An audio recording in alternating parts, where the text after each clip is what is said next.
Good afternoon, everybody. I'm Tom Whalen from 99.9 WFRE radio host, honored to be your master of ceremonies today.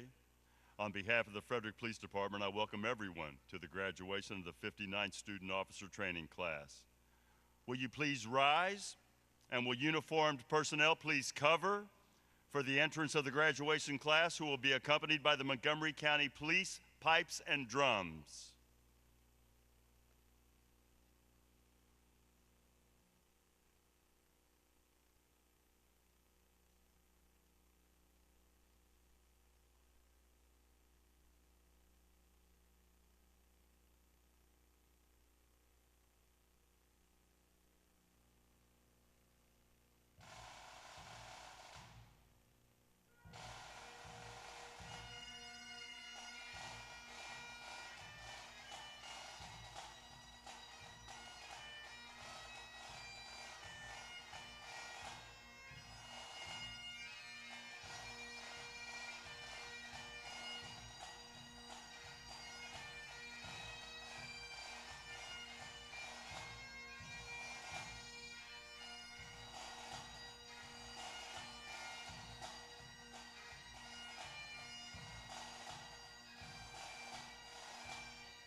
Will you please remain standing, and will uniformed members stand at attention for the presentation of the colors by the Frederick Police Department, the singing of the national anthem by Officer Robert Quinton, and the delivery of our invocation.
Oh, say, can you see by the dawn's early light what so proudly we hailed at the twilight's last gleaming, whose broad stripes and bright stars through the perilous fight o'er the ramparts we watched, we're so gallantly streaming, and the rocket's red glare,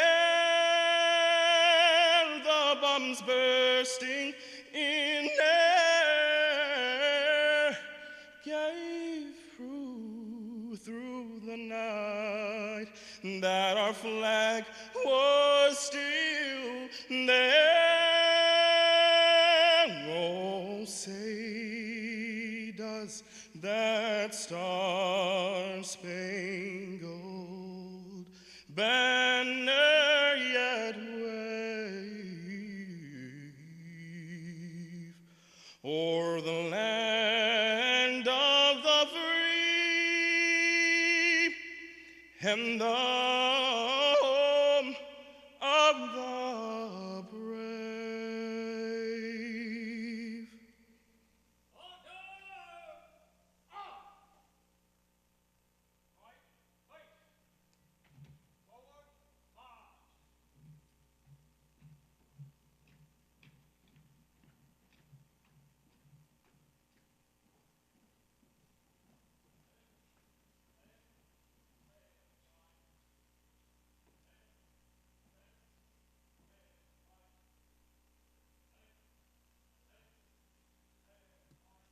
Thank you, Officer Robert Quinton. With us this afternoon to deliver the invocation is Pastor Apgar Taylor, chaplain in the Frederick Police Department Chaplain Corps. Let us pray. Your grace and mercy, we celebrate, Holy and Blessed One, on this day and throughout our lives. We ask your blessing to be upon these men and women as they begin this journey in their law enforcement career and as we celebrate with them this accomplishment today. We thank you for their dedication, and we remember today their friends and families who have supported them in this journey and who join them as they serve you. These things we ask through your blessing. Amen.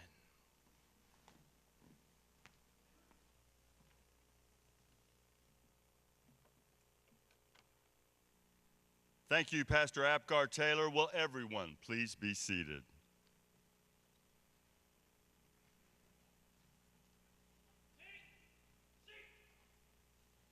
At this time, I would like to recognize some special guests with us today, some who represent agencies with student officers graduating today. Mayor of the City of Frederick, the Honorable Michael O'Connor. The Board of Aldermen for the City of Frederick, Alderman Kelly Russell, Alderman Derek Shackelford, Alderman Ben McShane, Alderman Roger Wilson, and Alderwoman Donna Kuzemchak. From the Frederick Police Department, Chief Edward Hargis, Captain Patrick Grossman, Captain Dwight Summers, Lieutenant Bruce DeGrange, Lieutenant Joe Hayer, Lieutenant Kirk Henneberry, Lieutenant Aaron Lapp, Lieutenant Paul Beliveau, Lieutenant John Haller, and Lieutenant John Corbett. From the Frederick County Sheriff's Office, Sheriff Chuck Jenkins and members of his command staff. From the Cumberland City Police Department, Chief Charles Hennon and members of his command staff. From the Garrett County Sheriff's Office, Sheriff Rob Corley and members of his command staff. From the Hagerstown Police Department, Chief Joseph Kiefer and members of his command staff. From the Rockville City Police Department, Acting Chief Bob Rappaport and members of his command staff. From the Washington County Sheriff's Office, Colonel Randy Wilkinson and members of his command staff. From the Westminster Police Department, Chief Jeffrey Spalding and members of his command staff. From the Maryland Police Corrections Training Commission, Mr. Al Liebno, Deputy Director. And the Frederick Police Department training staff, Sergeant Kevin Meyer, Corporal Casey Strong, Training Officer, Officer Greg Santangelo, Firearms Coordinator, Officer Dan Sullivan, who's at the Academy with the 60th class. Chief Hargis and the command staff of the Frederick Police Department would like to thank the training staff for their hard work and dedication in preparing the class for their next journey. None of this would be possible without the support of the families of each graduating recruit during these last 7 months. They would also like to thank the number of agencies in attendance today for giving the Frederick Police Department the opportunity to train such dedicated young men and women. It is now my pleasure to introduce the mayor for the city of Frederick, Mayor Michael O'Connor.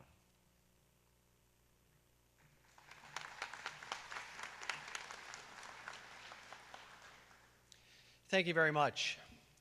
It is my great honor to greet the family, friends, guests, allied agency representatives, elected officials, and most importantly, you, the members of the 59th Frederick Police Academy class.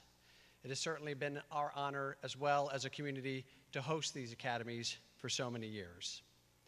I have had a couple of opportunities to observe you over the last 8 months, and I am inspired by your progress from a classroom full of nervous recruits on day one to confident police officers poised to fully accept the responsibilities of the law enforcement profession ahead of you today.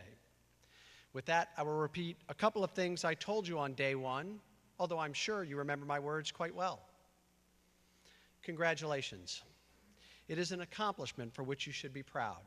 Number one, in getting selected by your respective agencies to make this journey, and number two, making it to this stage today. Each of you represents hundreds who tried and would wish to be where you are right now. You honor them today and will every day for the rest of your careers by your ethical decision-making and by the ways in which you conduct yourself with your colleagues and in your relationships with every person you will meet in this job. And second, thank you for the sacrifices you have made to be here today and for the sacrifices you will make over the course of your careers, no matter how long you serve. And let me add a thank you to those who got you here, your family and your friends.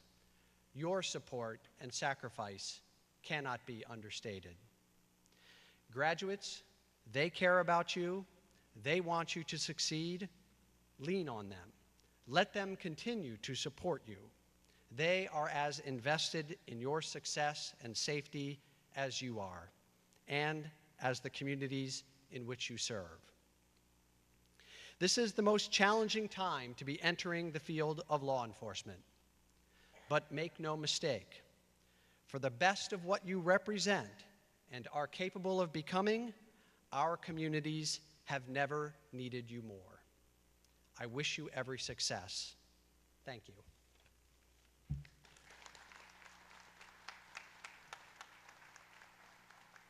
Thank you, Mayor O'Connor. It is now my pleasure to introduce the Chief of the Frederick Police Department, Chief Edward Hargis.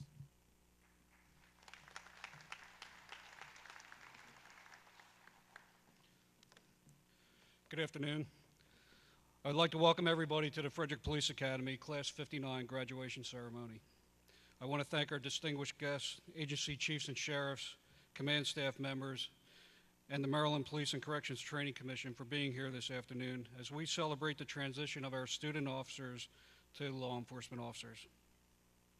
I also want to take an opportunity to thank Frederick City Mayor Michael O'Connor and the members of the Board of Aldermen for their continued support of the Frederick Police Department and our training academy.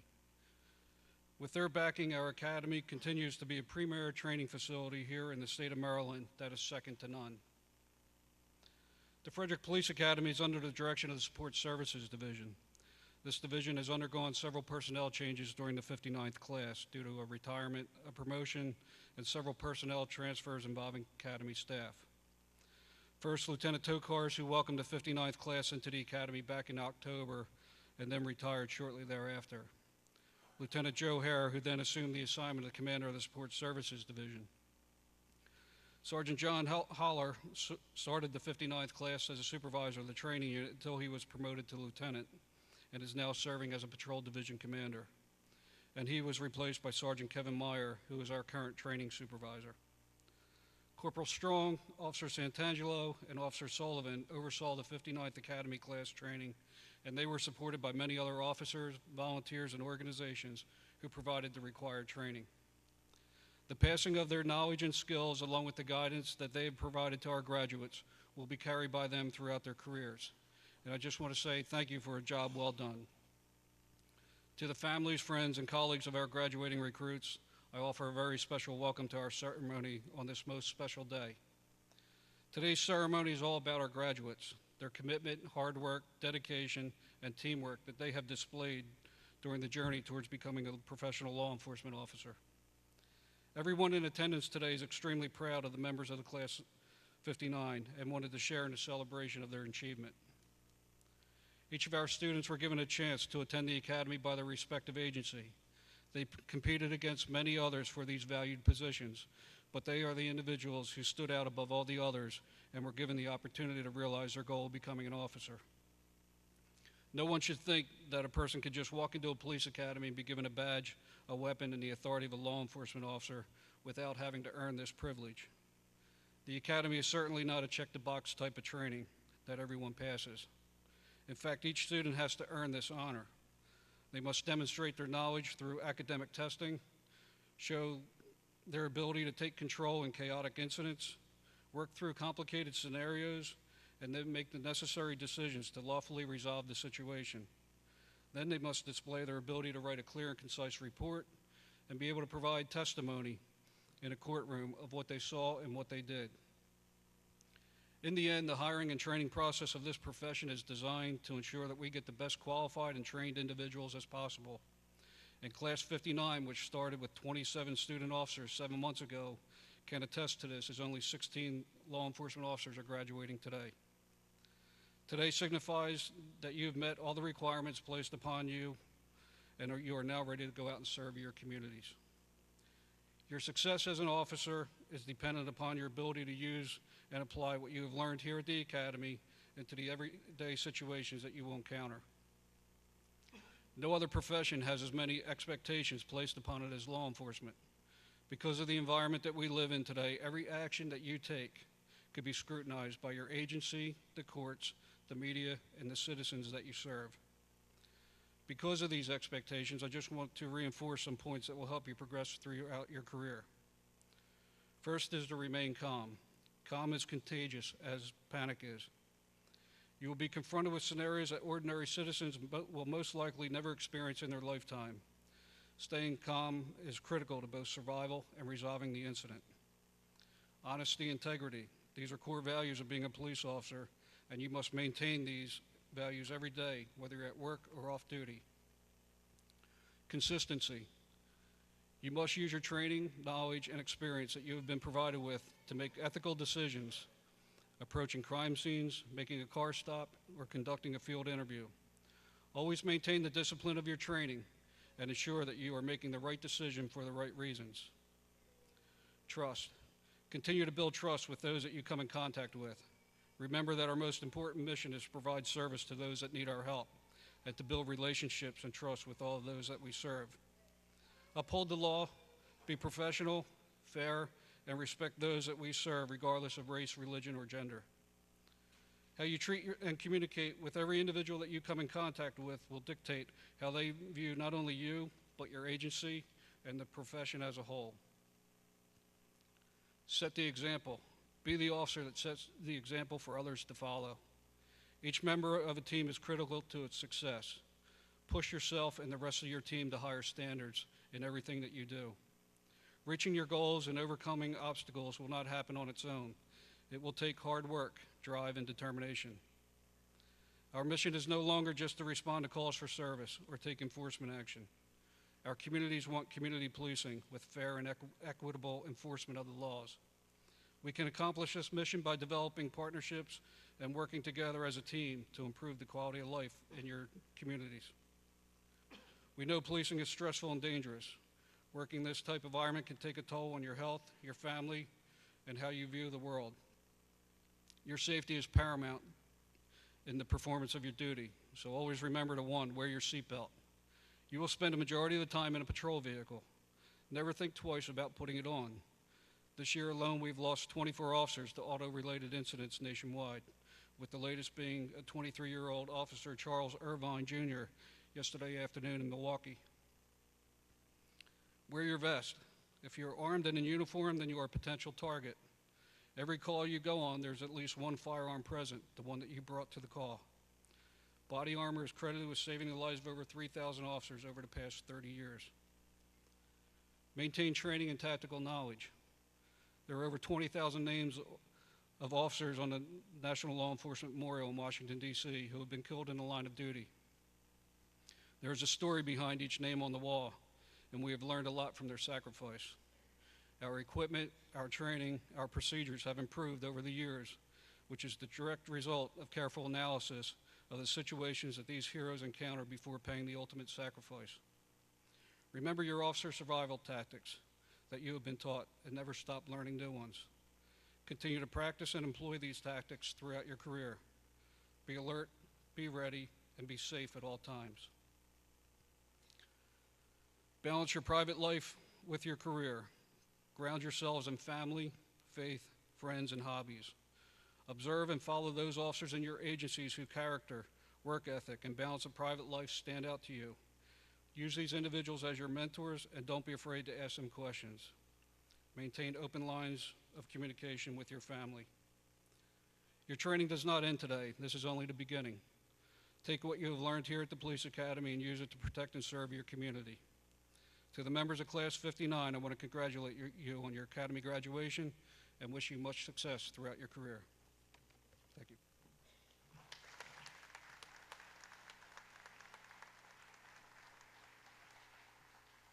Thank you very much, Chief Hargis. Our keynote speaker today is Colonel Scott Halter, Commander, U.S. Army Garrison at Fort Detrick. Colonel Scott Halter was commissioned to U.S. Army Second Lieutenant from the University of Virginia's Army Reserve Officer Training Corps in 1996. After completing aviation basic course and flight school, he was assigned to the 82nd Airborne Division. There he served as a company executive officer and a platoon leader in the 82nd Aviation Brigade. His final assignment at Fort Bragg was as the regimental aviation officer for the 325th Airborne Infantry Regiment.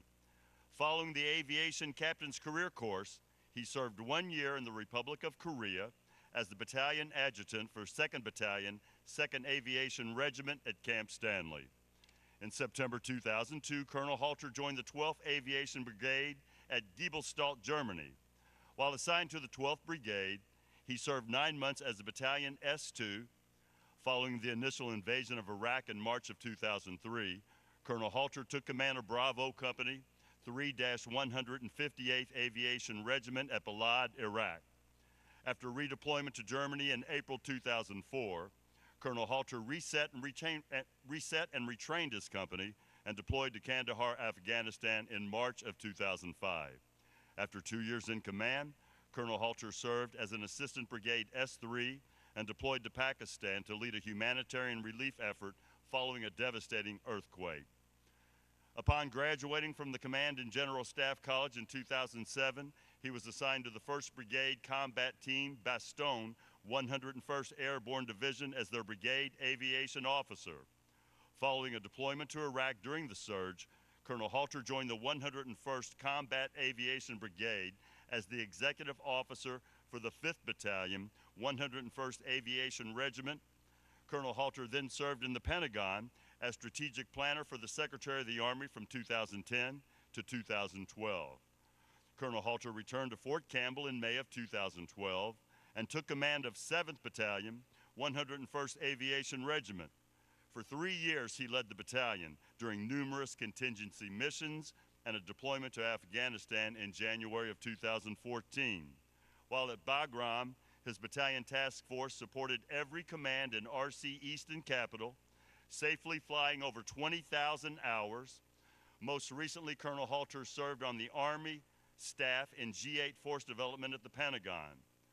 Colonel Halter holds a Bachelor of Arts degree from the University of Virginia and Master of Arts degrees from Gonzaga University and the U.S. Marine Corps War College.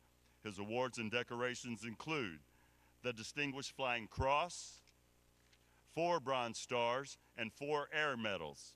He is a senior Army aviator qualified to fly the US-60A/L/M Black Hawk helicopter. Ladies and gentlemen, please join me in welcoming Colonel Scott Halter.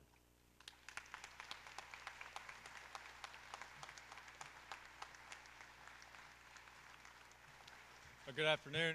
Tom, thanks for that intro. I'm going to give you a shorter version next time.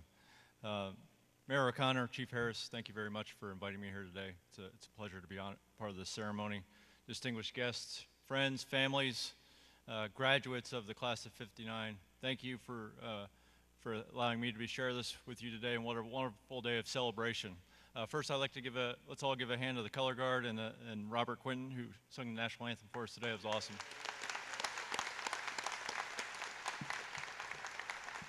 So I'm the garrison commander of Fort Detrick, and if you think of Fort Detrick as a real small town, I'd be the city manager, the person that makes the water run and the lights work and checks on the security. And my boss is Major General Holcomb. She actually commands the base of Fort Detrick and tells me what to do. I've been here for about a year. I've been able to participate in a number of events, meet a lot of the people in the crowd here today, get to learn about Frederick. I've been in the Army 22 years, and that 22 years I've moved 11 times, lived in a lot of different places, and I'm proud to say that this is hands down the best Army home in the Army right here in Frederick, and it's great because of the people here.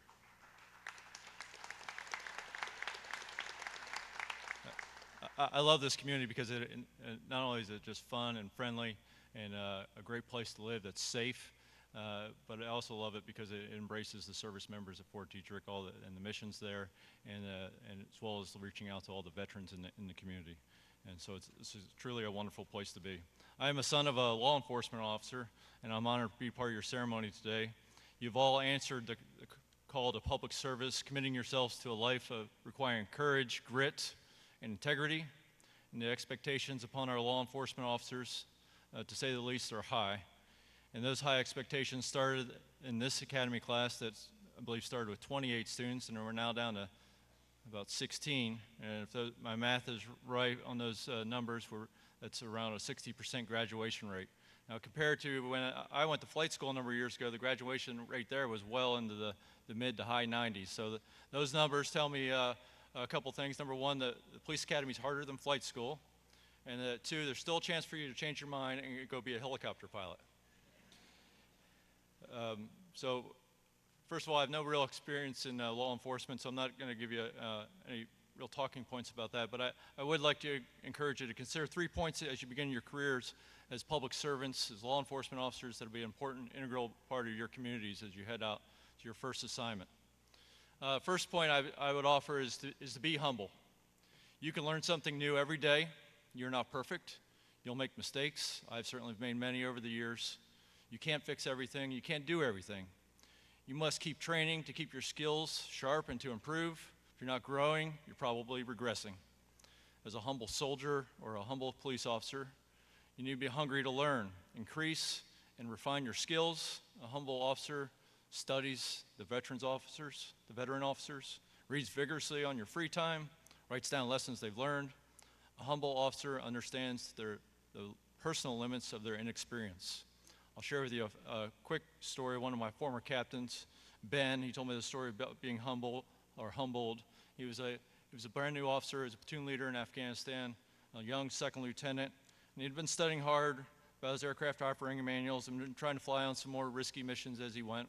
And he was out on a night mission with a more senior pilot, and Ben was trying to get his credentials as a pilot in command. That's sort of the ultimate goal of any pilot, but he wasn't there yet.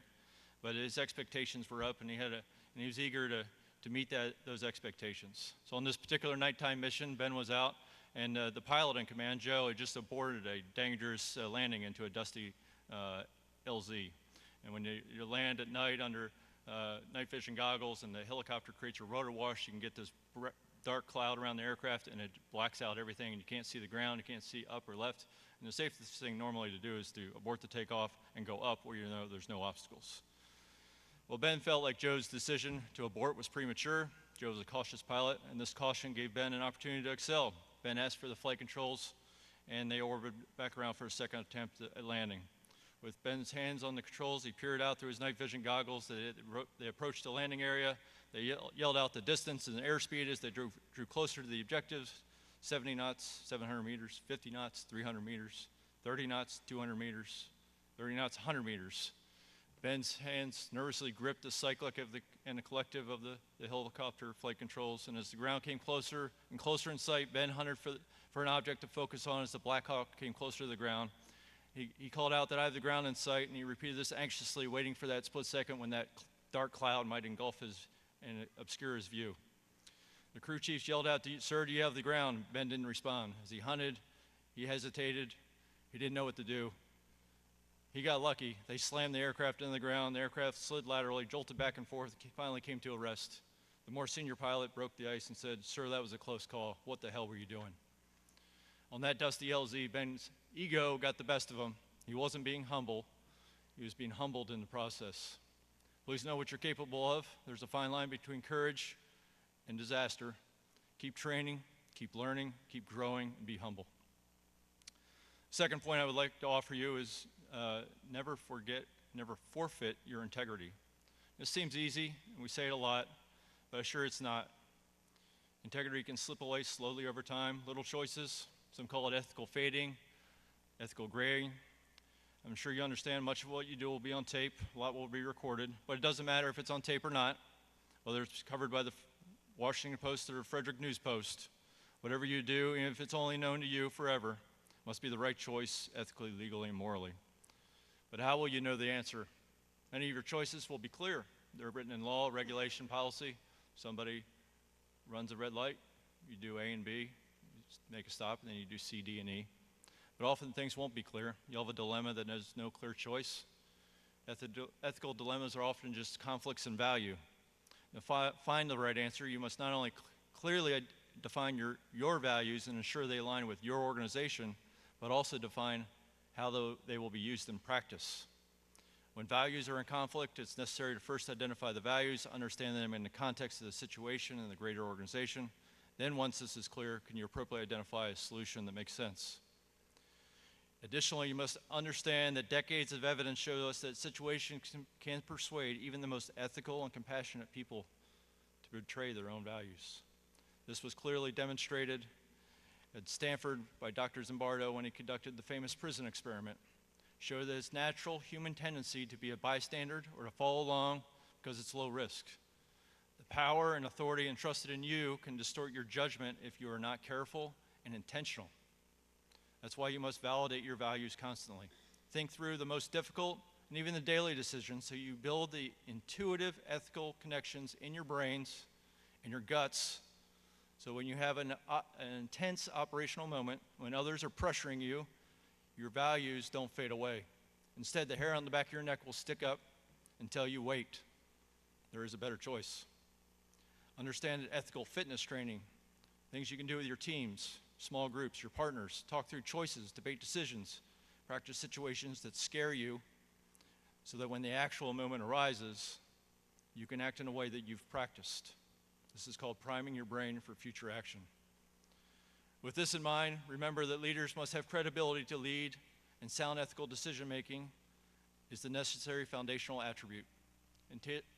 Leaders of integrity are the single most important trait that people desire in their leadership and certainly in their police officers. The last thing I would leave you with, and my final point, is never forget your purpose. You exist to serve your community. I'll tell you a short story about one person that served his community. He wasn't a police officer, but I met him several years ago in 2010 when I went back to Fort Campbell, Kentucky. I was getting ready to take a battalion command, and everywhere I went, people kept telling me that I had to meet this guy called Brother Joe. Brother Joe wasn't a soldier in the battalion. No, I'm trying to learn about the helicopters and the mission, who the senior pilots were, how was maintenance going, things like that. And I was within a day of taking command, and 4 or 5 people stopped me and said, hey, you got to get out to Russellville, Kentucky and meet Brother Joe. Now, Russellville, Kentucky is a good 40-minute drive from Fort Campbell. It's in south central Kentucky. And Brother Joe, affectionately known as Brother Joe, his real name was Brother Joe, or Joe Carrico. He was a World War II veteran that served in the Army Air Corps and flew the Hump after the Burma Road was closed between Burma and China. After World War II, he made his way back to Russellville and became the pastor for the Baptist church there, served his congregation for over 40 years. Not only did he do that, but he looked for other opportunities to give back to his community. He initiated a local Toys for Tots campaign in 1955 that continues today. He supported hurricane relief efforts in Florida and Mississippi. He organized a local food bank as well as a homeless shelter in Russellville, Kentucky. He additionally spent time with those with intellectual and developmental disabilities. In 1975, when there was a disastrous flood, he reached out to Fort Campbell in the local Chinook helicopter battalion and organized a relief effort and maintained a partnership with that Army unit that continues today, almost 50 years later. Excuse me, almost 40 years later. Brother Joe ensured that relationship because he cared. He is an extraordinary example of servant leadership. A servant leader, as Robert Greenleaf wrote in 1977, begins with the natural feeling that one wants to serve first. Then the conscious choice begins one to aspire to lead. The best test and the most difficult to administer, and I would say this applies to police officers as well, is do those served grow as persons? Do they, while being served, become healthier, wiser, freer, more autonomous, more likely themselves to become servants? And what is the effect on the least privileged in society? Will they benefit, or at least not be further deprived? Brother Joe modeled servant leadership with his action, and I ask you to do the same as police officers in your community. Your presence in the community must be about making your part of this world just a little bit better. Be a role model for others, educate others, and make your community better. That's all that we can ask. It's not about you, it's about the people that you serve. It's about public service, and that you do it out of a sense of loyalty to your community. Ladies and gentlemen, graduates, thank you for your service. I am humbled by your incredible efforts to achieve the title of police officer. Don't get complacent. Be hungry, stay sharp. You own your integrity, hold on to it tightly, and be humble enough to question what the right answer is. Finally, I respect your devotion to our community. We all owe you a debt of gratitude for the path that you've chosen. Thank you, and may God bless you and your families.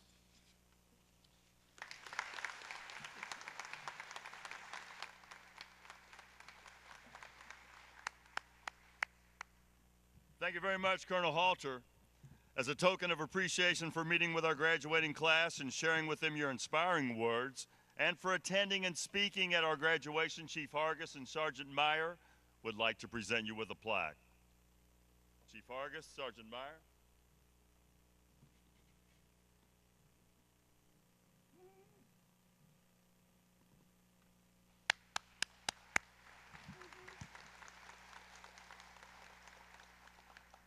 Each student officer training class selects one of their own to speak for the class.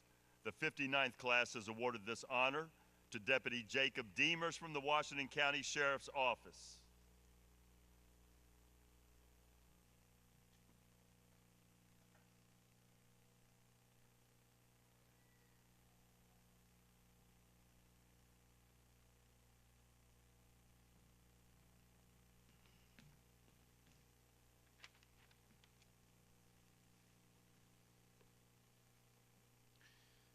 Mayor O'Connor, Commissioners of City of Frederick, Chief Hargis, Command Staff of the Frederick Police Department, families, distinguished guests, and friends, welcome to the Frederick Police Department's 59th Academy graduation. My name is Jacob Demers, and it is an honor to speak to all of you on behalf of the graduating class. I want to take you back in time to October 2nd, 2017. This was the day that our lives changed forever. This was the day we all met Officer San Angelo. Yes, we met the command staff and the rest of the academy staff, but I bet you, if you ask any of the graduates sitting up here today, in 20 years from now, who do you remember from your academy? They will all say Officer San Angelo. It was this day that we learned who he was. He was the enforcer of the academy staff. He was the one who would help you fix your mistakes by telling you to get outside and get on your face. When you heard those words, get outside, you knew either you messed up or one of the other recruits had messed up, and we were about to pay for it. That seemed to be a reoccurring theme for the first few months. For some of us, we got the hint right away to make sure that we knew the material that had previously been covered. To others, it took them a while to figure out the hint. From Van Buren not knowing how to tell time to McAdams not knowing that grass doesn't belong in the hood release of your holster. We had our fair share of mistakes. We started this academy with 27 recruits who had the hope of becoming a member of this gun club, but there are only 16 of us up here today. So needless to say, most of those who are not here with us today obviously did not get the hint. This profession is not for everyone, and no one said this profession was going to be easy. But at the end of the day, I do believe the members of this graduating class know that they need to do something in life that will challenge them mentally, physically, and emotionally, and that is why they decided to become police officers. This job, I do believe, can be exhilarating at times, and if it is done right, the rewards it can bring can be second to none. But those rewards will not be found in your bank account. No. Don't count on it. But it could come from some stranger paying for your meal, or someone coming up to you and saying thank you for your service, or the positive impacts and lasting impressions that you leave on the people you serve. When I was in the Marine Corps, my old sergeant major had a saying, "I don't congratulate water for being wet." I really didn't understand what he meant by that until now. You shouldn't expect to be recognized for just doing your job. The recognition comes from when you go above and beyond the call of duty when doing your job. Going out of your way to help that elderly man cross the street safely, helping the stranded motorist that ran out of gas with 3 screaming kids in the back of the car, or checking in with the elderly woman in your beat that just lost her husband. These are the kind of acts that maybe you might not be recognized by your department for, but you will leave that lasting impression with that person, that there are still good cops out there that care. At the end of the day, when we can leave those positive, lasting impressions on people, that is the reward that we seek the most. This job can also be fun. It really can be. If you get up each morning or evening and dread going to work, well, you're doing something wrong. I have friends that are cops, and they would tell me that all the time that if you do your job right, it can become somewhat addicting. From the people you will meet in the community to the friends you will make in your department and other departments. But we cannot lose sight of the fact that this world is still dangerous. This job is a lot of things, but like I said before, it is not easy. This job will test you, your family, and your friends. You must accept that these people that are here for us today will worry about us. That's just what family and friends do. They can be your sounding board for when you had a rough day at work. Just ask my fiance, Ashley. Yes, they might not fully comprehend what you went or are going through, but they can be that proverbial pressure valve so that you don't keep everything bottled up. Family and friends, you also have an important role in your officer's life. There will be those times when we come home from work and just don't want to talk about our day, and we need our space to decompress. Give us that time. But if you notice something hasn't been right for a little while, try to get us to talk. We don't want to expose you to all the bad in this world, but we are human too. We need to get things off our chests as well. A wise man by the name of James Finney once told me, "You must look at problems or issues as boats and alligators. You are in a sinking boat and the alligators are coming at you from all sides. Do you look at the ones that are just getting into the water off the bank? No, you deal with the ones that are trying to climb in your boat first and then work outwards. This rings true in all aspects of life, from your home life to your job. If you take care of the small things, the big things will take care of themselves." So in closing, to the Academy staff, thank you for helping us achieve this goal and correcting our mistakes along the way. And to my class, I would like to say that it has been a wild 8 months and change that we have been together. We have made some lifelong friendships and definitely embraced the suck. But when you hit the streets tomorrow, Monday, or whenever, just remember to do what you have done these past 8 months. Work hard, be humble, and ask for help if you're not sure what the best course of action is to take. Most officers will go out of their way to help you succeed. Congratulations, Class of '59. Thank you.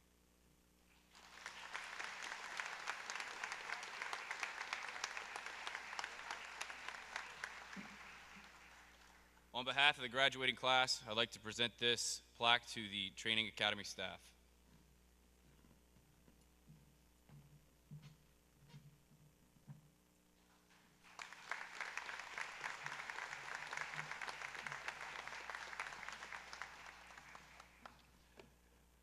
It has become a tradition to honor those student officers whose performance was quote unquote top of the class. The Chiefs Awards of Excellence recognizes those student officers who score the highest in academic and in skills performance. Would Chief Hargis, Sheriff Jenkins, and Executive Director for the Maryland Police Training Commission, Mr. Al Liebno, please assist me in the presentation of these awards. Would Deputy Peter McAdams please approach the podium? Attaining the highest overall academic class average, and thus receiving the award for outstanding academic achievement during the 59th Student Officer Training Class, is Deputy Peter McAdams from the Frederick County Sheriff's Office.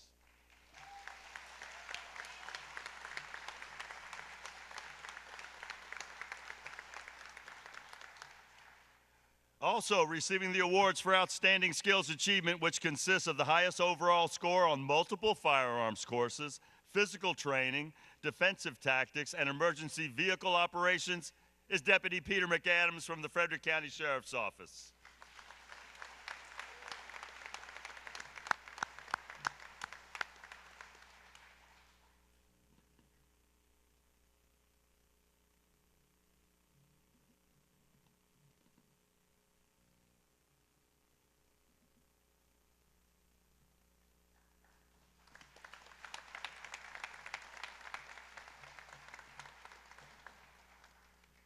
Congratulations, Deputy Peter McAdams.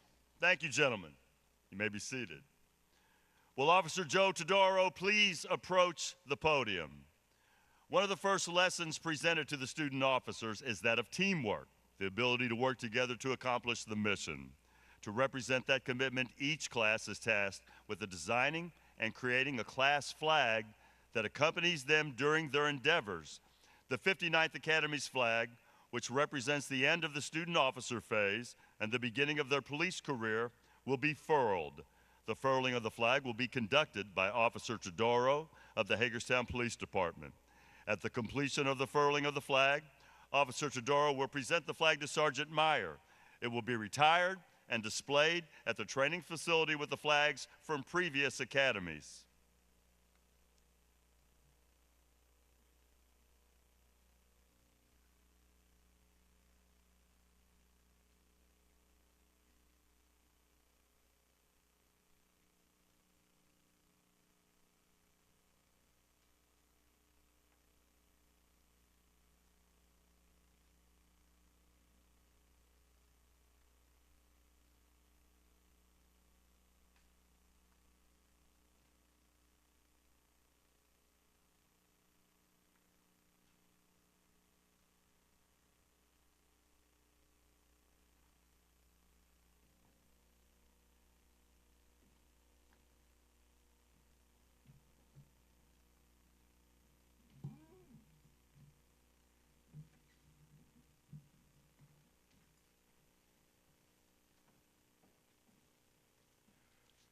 Prior to the start of today's ceremony, each graduate was administered the oath of office for their respective jurisdictions.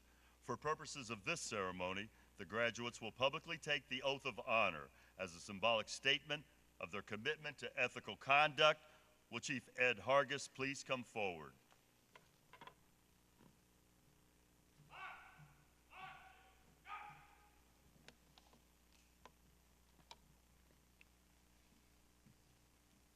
Raise your right hand.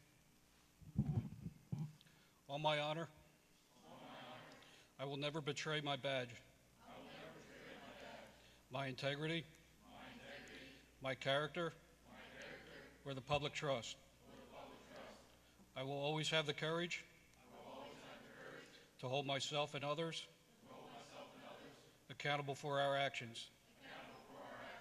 I will always uphold the Constitution, my community, and the agency I serve.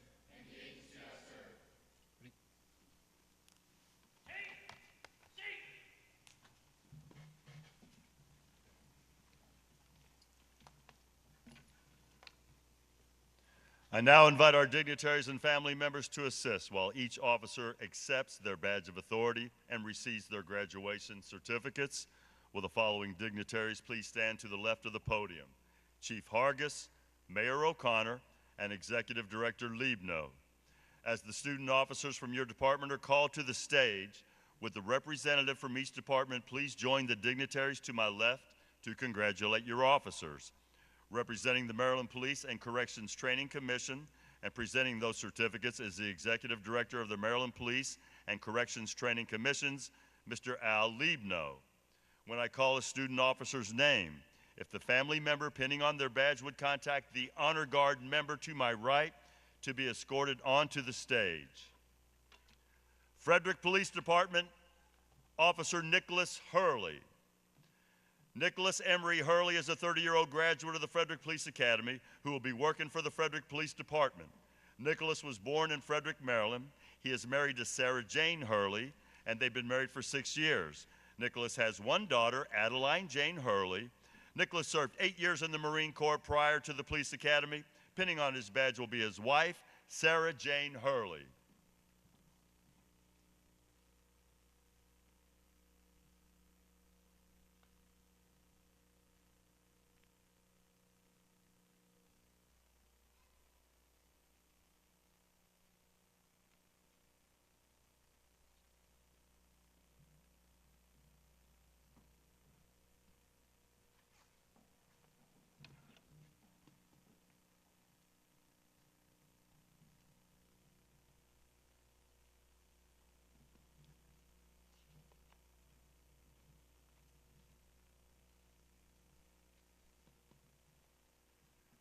Deputy Brandon, Frederick County Sheriff's Office.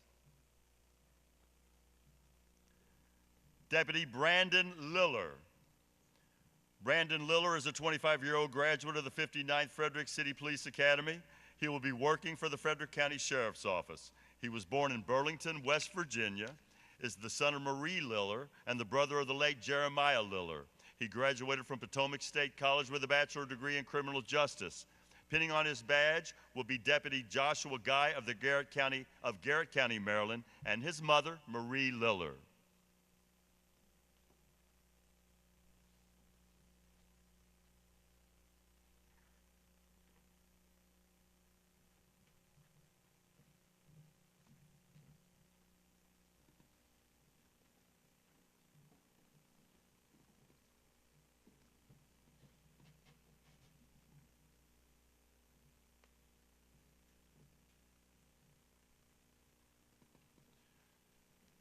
Deputy Peter McAdams.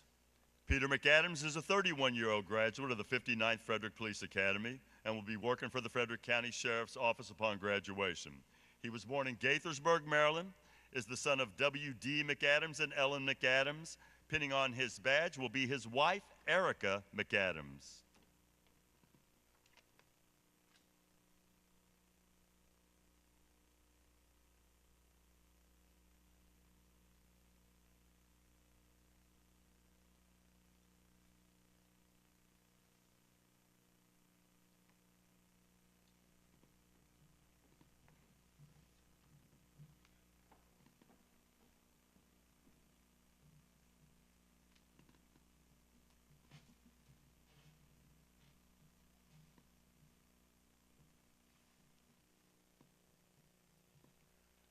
Deputy Brady Parson.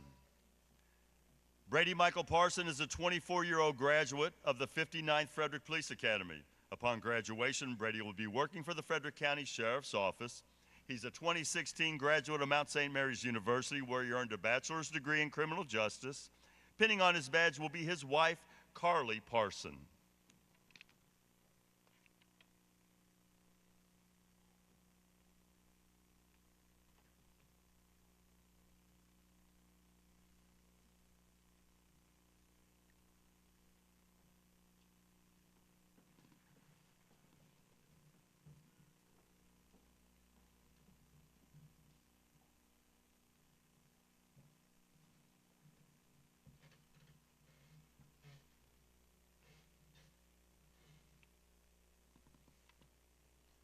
Deputy Tyler Redmond. Tyler Stephen Redmond is a 27-year-old graduate of the Frederick Police Academy and will be working for the Frederick County Sheriff's Office. Tyler is supported by his lovely wife, Caroline, 4 brothers, and father, Dwayne. Pinning on his badge will be his brother, Deputy First Class Ira Redmond.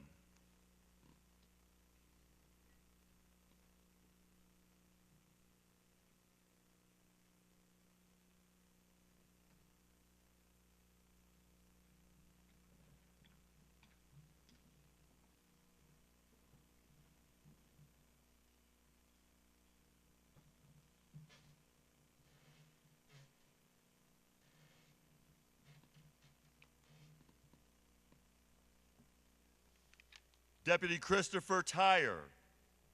Christopher Ryan Tyre is a 27-year-old graduate of the 59th Frederick Police Academy. Upon graduation, Christopher will be joining the Frederick County Sheriff's Office. Christopher served 3 years in the Army as an infantryman prior to going to the academy. He would like to thank his family and friends for their support and encouragement. Pinning on his badge will be Morgan Cole.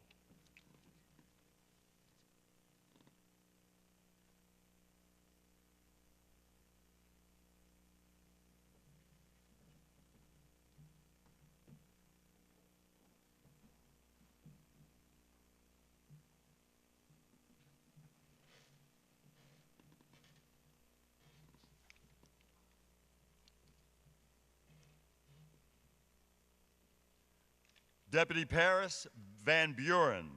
Paris Lamont Van Buren is a 30-year-old graduate of the Frederick Police Academy. Upon graduation, Paris Van Buren will become a deputy sheriff with the Frederick County Sheriff's Office. Paris was born in Washington, D.C., raised in Suitland, Maryland. Prior to beginning the police academy, Paris was employed as a police officer with George Washington University Police Department. Pinning on his badge will be his childhood friend, Lieutenant Courtney Johnson.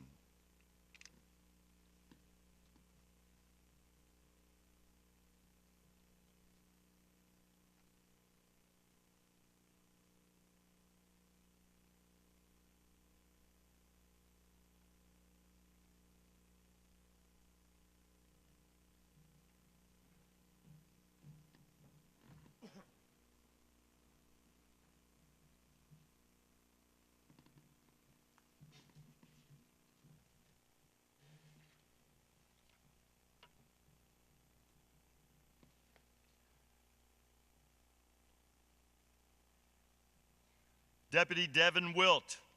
Devin Wilt is a 22-year-old graduate of the Frederick Police Academy who will be working for the Frederick County Sheriff's Office.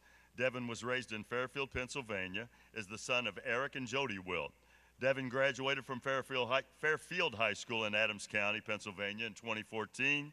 Prior to joining the Frederick County Sheriff's Office, Devin helped his father run a family landscaping business. Devin attended Alvernia University and Harrisburg Area Community College. Pinning on his badge will be his mother, Jody Wilt, and father, Eric Wilt.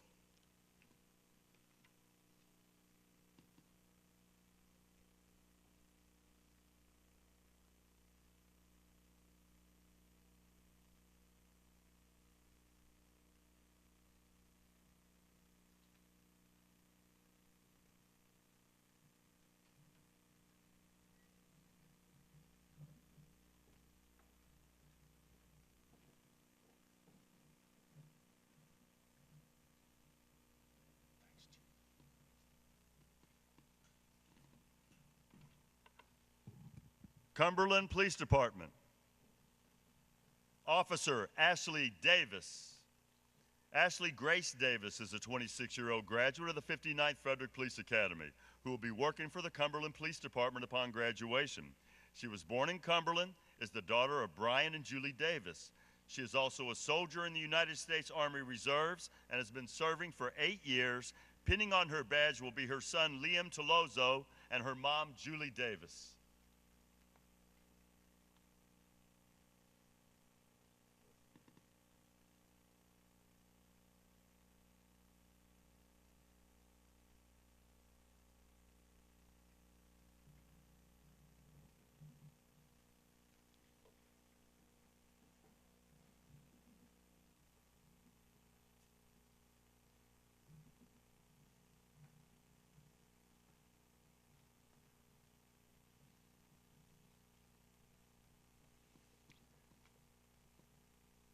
Garrett County Sheriff's Office. Deputy Jenna Wilt. Jenna Wilt is a 28-year-old graduate of the 59th Frederick Police Academy. Upon graduation, Jenna will be joining the Garrett County Sheriff's Department. She grew up in Frostburg, Maryland, is the daughter of Mark and Kathy Wilt. Prior to attending the Frederick Police Academy, she was a correctional officer for 3 years at the Garrett County Detention Center. Pinning on her badge will be her mother and father.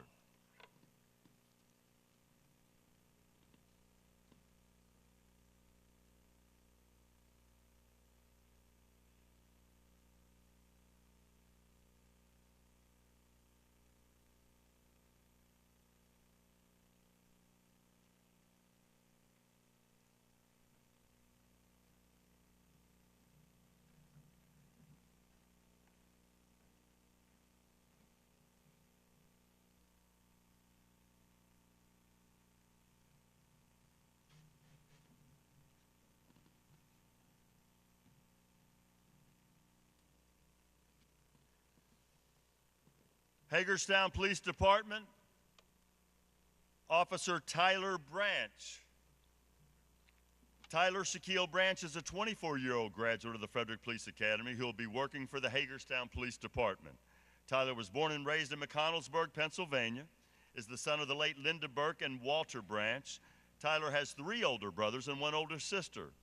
Tyler graduated from McConnellsburg High School in 2012, attended Hagerstown Community College. Pinning on Tyler's badge will be his fiancée, Kendra Keeball.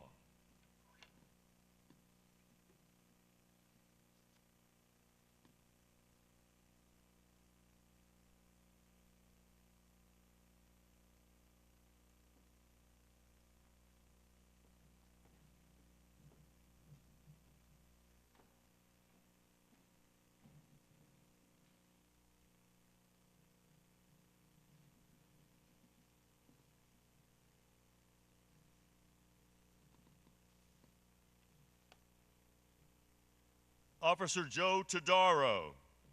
Joseph Todaro is a 25-year-old graduate of the 59th Frederick Police Academy. He'll be working for the Hagerstown City Police Department. Todaro currently serves in the United States Army Reserves as Sergeant for the 374th MP Unit. He would like to thank his parents, his brothers, his wife, and his in-laws for their continued support throughout his time at the Academy. Pinning on his badge is his father, retired Pennsylvania State Trooper Anthony Todaro.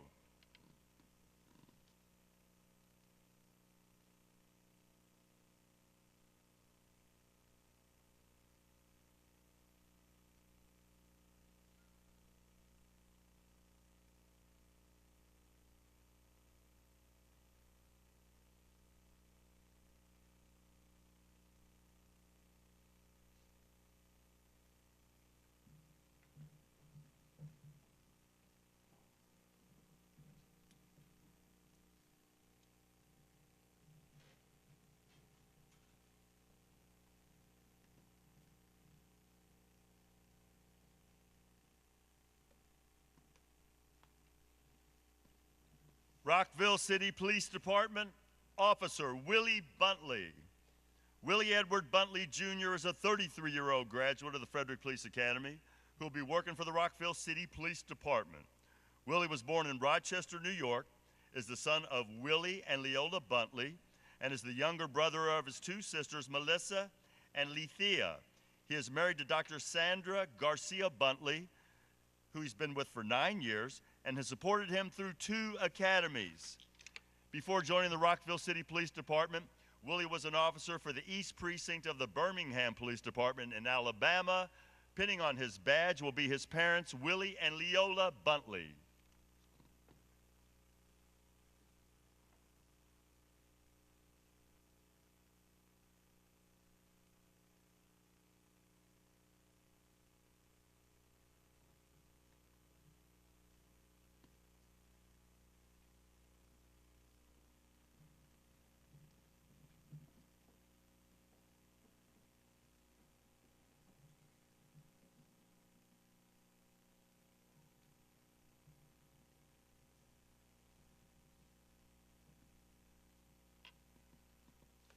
Washington County Sheriff's Office. Deputy Jacob Deemers. Jacob Deemers is a 29-year-old graduate of the 59th Frederick Police Academy. He's a 2011 graduate of Frostburg State University, earning a double major in law and society and political science. He's a veteran of the United States Marine Corps, where he was a 0311 Infantry Squad leader. He will be working for the Washington County Sheriff's Office. Pinning on his badge will be his fiancée, Ashley Plume.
Deputy Ralph Stotler. Ralph Thomas Stotler III is a 31-year-old graduate of the 59th Frederick Police Academy. He'll be working for the Washington County Sheriff's Office. Before joining the Sheriff's Office, he was a graduate of the 2005 Western Maryland Correctional Academy and was employed by the Maryland Division of Correction, where he worked for 13 years, obtaining the rank of lieutenant as a K-9 handler. Pinning on his badge will be his wife, Laura, and his daughter, Natalie.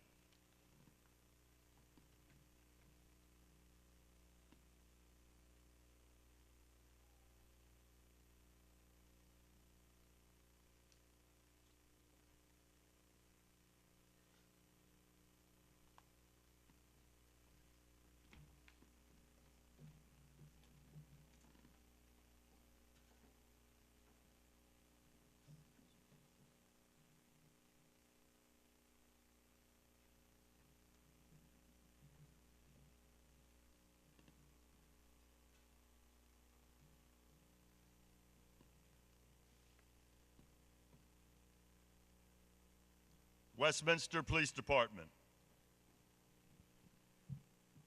Officer Alexander DeAngelis.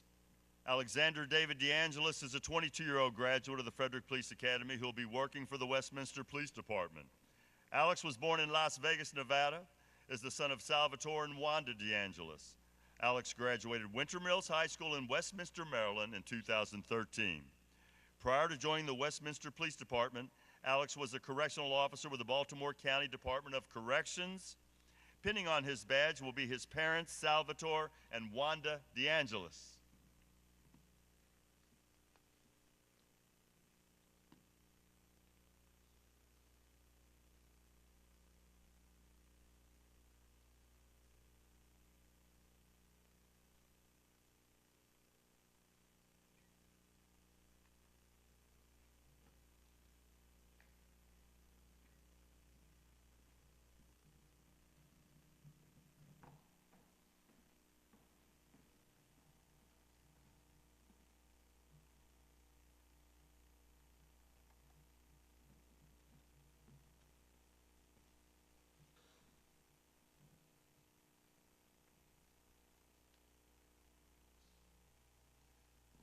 A round of applause, please, for all of our graduates.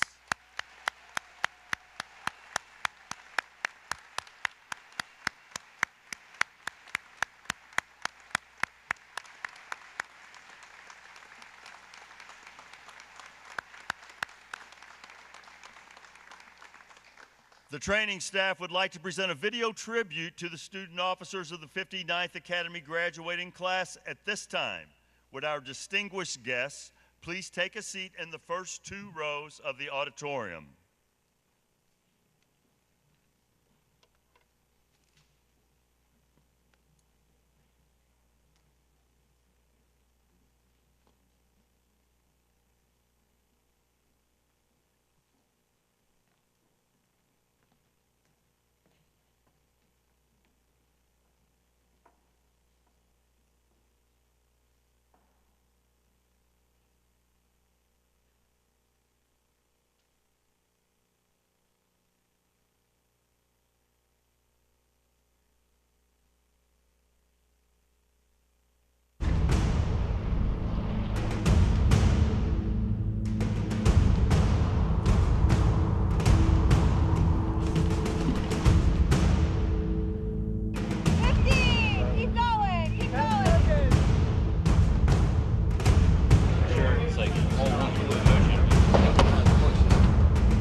Ladies and gentlemen, I'm proud to present the graduates of the Frederick Police Department's 59 Student Officer Training Class.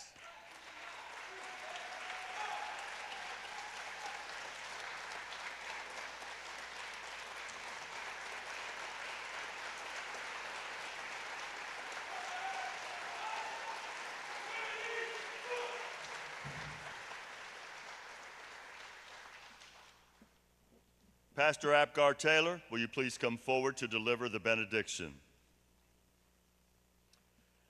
Let us pray.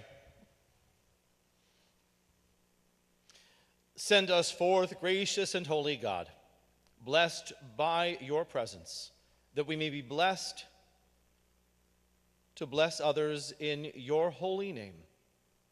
Amen.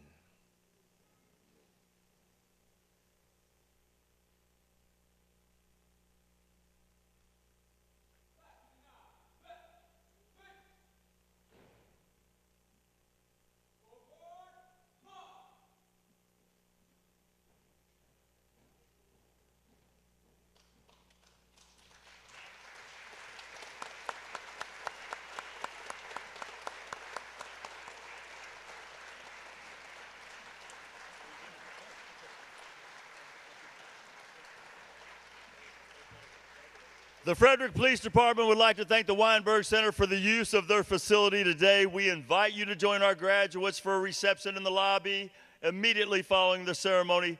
Thank you, bless you for attending today, and this concludes our ceremony. Thank you.